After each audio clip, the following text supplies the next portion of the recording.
Hey guys, it's Shamsa and welcome back to my little kitchen. Today's recipe is a best of both curry. Now, if you haven't already guessed from the picture, we are making a dish which is combining two meats together to get one phenomenal dish. Lamb keema and chicken breast is going to give you the best curry ever. And I know that this seems like a very unfamiliar combination, but my mother, who is 66, so much so said that this was one of the best curries I've ever made. So I can't wait to share this with you. Now, make sure you turn your subscriptions on, make sure you turn your bell notifications on and watch right till the end. And now I'm going to run through the ingredients with you quickly and then we'll start cooking. So the ingredients you're going to need is half a kg of lamb mince, which is 500 grams. I've got here one chicken breast which weighed 200 grams, and all I've done is I've just sliced it very thinly into strips like that. You can cube this if you wish, that's entirely up to you. I've got here one large onion which weighed approximately 300 grams in weight. I've just finely diced that. I've got 3 fresh tomatoes which weigh 200 grams. I've just roughly chopped them up. I've got here 1/3 of a cup of oil, and I've got one frozen piece of ginger and garlic cubes. Now, if you don't have these, you can substitute each cube by using 1 tablespoon of the paste or puree. I've got here 1.5 teaspoons of salt, coriander powder, degi mirch, which is the Kashmiri chili powder, which adds a really nice flavour and colour but not the heat. I've also got 1/2 teaspoon of regular chili powder and turmeric powder. Now, I've also got 1 heaped teaspoon of cumin seeds, which I dry roasted for a few minutes and then coarsely ground. I've got here 1 teaspoon of homemade garam masala and 1/2 tablespoon of dried fenugreek leaves. I've also got here 1/2 lemon, and I've got 2 green chilies, which is optional, but they do add a nice flavour and colour to the dish. I've just sliced them finely. I've also got fresh coriander to garnish at the end and water to use as and when we need to. So let's start cooking. Right, okay, so the first thing we're going to do is we're going to take our pot, and I've got it on the heat. My heat setting is on a 6, which is a medium heat setting for my hob. And I'm going to add my oil in, and I'm just going to give that a few minutes just to come up to temperature. And once the oil has come up to temperature, it's nice and hot, I'm going to add my onions in, and we're going to fry them until they're soft and translucent, and that should take around 6 to 8 minutes. My heat setting will remain on 6, which is medium, and I'll show you how they look once they're done. Right, okay, so it's been around 8 minutes that the onions have been cooking away, and you can see that they've softened up really nicely and they've got like a light brown colour around the edges. Now, into this, what I'm going to do is I'm going to go straight in with my lamb mince and just break that in, and we're just going to fry this off for about 3 to 4 minutes. Heat setting remains the same, which is a 6. Right, okay, so it's been around 4 to 5 minutes that I've been frying the keema off, and I'm going to go in with my ginger and garlic and my spices. Just fry them off for a few minutes just to get rid of the rawness from the ginger and garlic. And as you're frying this off, just make sure you go in and you break down the lumps of keema that are formed so they cook evenly. Right, okay, so 2 to 3 minutes later, what I'm going to do is I'm going to go straight in with my tomatoes,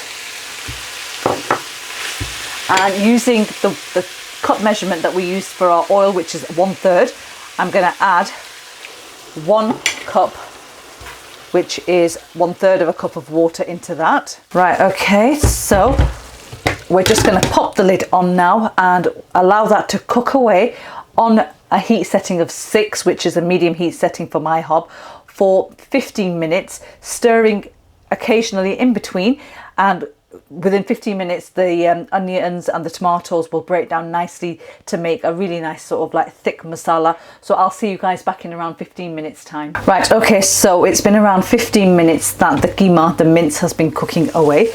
I'm just going to remove the lid to show you. So you can see that the water that we added has started to sort of like evaporate and disappear, and the tomatoes have softened up really nicely. And now what we're going to do is we're going to start the bunning process.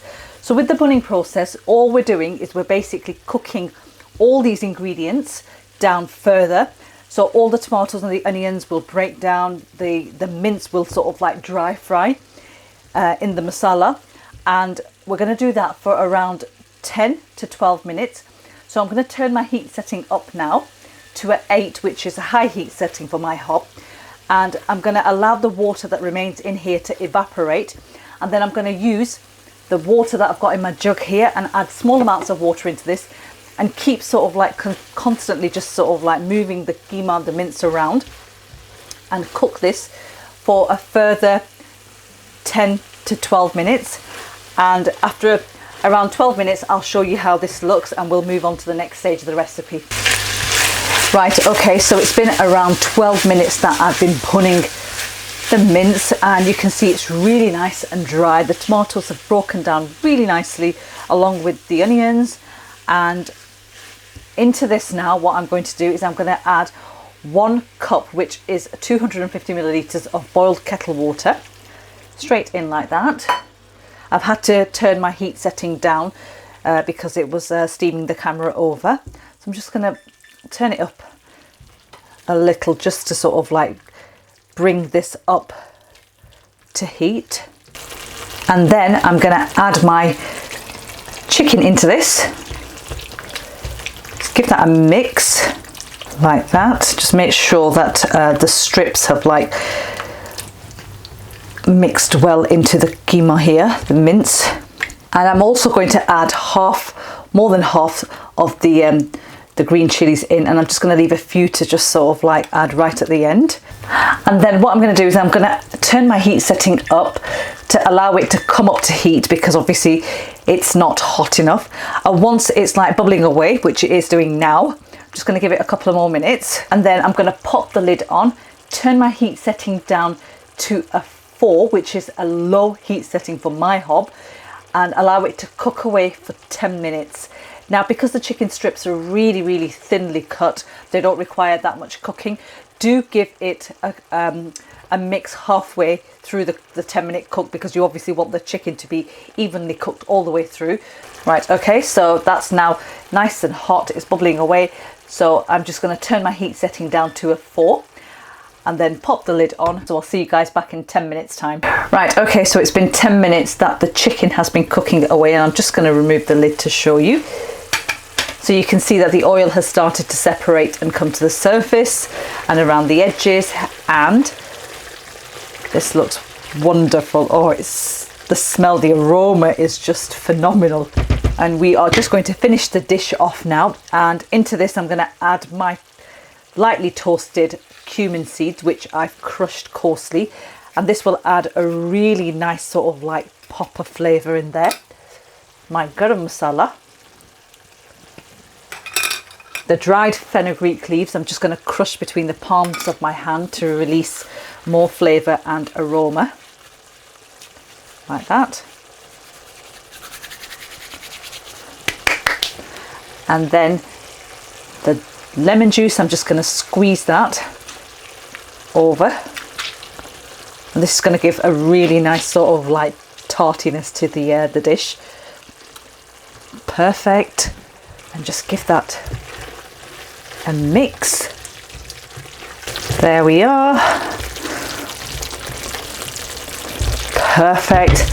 And lastly, just go over with some fresh coriander, just like that, and turn the hob off. And there you have it, my best of both. Lamb keema and chicken curry is ready. So let me plate this up and show you guys exactly how it is.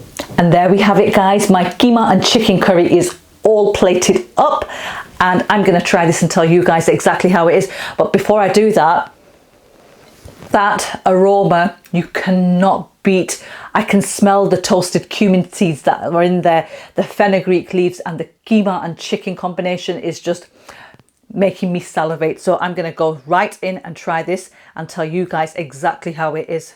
Look. Oh wow. Oh gosh, that is delicious.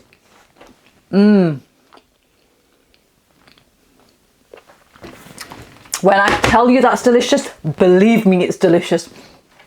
That keema has so much flavour, and the chicken is just cooked to perfection. It just melts in your mouth because the strips that were cut were really wafer thin, and that's what you want.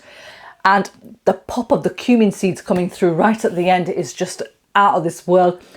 The lemon, you can even taste that. It's just tangy, and the fenugreek seeds, that is one amazing dish that you've got to try.